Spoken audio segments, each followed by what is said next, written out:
Ang stress ay isang normal na bahagi ng buhay, ngunit may ilang mga pagbabago sa relationships, sa financial, sa health, sa career at family na nagdudulot ng higit na pagkabalisa kaysa iba.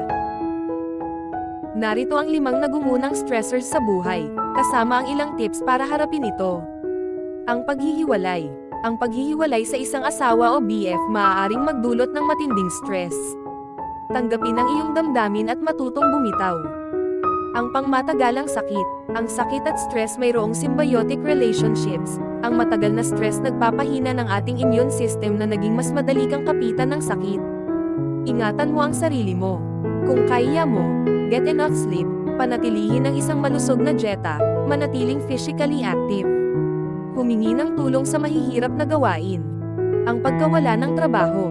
Ang mawalan ng trabaho ay maaaring magdulot ng kahihiyan, kalungkutan at pagkabigo at kumbinsihin na ikaw ay lubhang kulang at hindi karapat-dapat. Huwag pabayaan ang iyong nararamdaman, matuto kang tanggapin ang iyong sitwasyon. Karaniwan ang mawalan ng trabaho. Lumipat sa ibang lugar. Ang paglipat sa ibang lugar ay maaaring maging medyo nakaka-stress. Kung ang paglipat ay hindi inaasahan dahil sa problema sa pinansyal. Tandaan na ang stress ay isang normal na bahagi ng paglipat.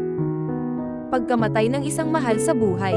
Kapag ang isang taong malapit sa iyo ay pumanaw, karaniwan makaranas kung minsan ng iba't ibang nakakagulat na mga emosyon. Maaaring kabilang dito, ang pagkalito, pagkabigla, kalungkutan, pamamanhid, galit at maging ang pagka-guilty. Lahat ng nararamdaman ay valid. Thank you for watching.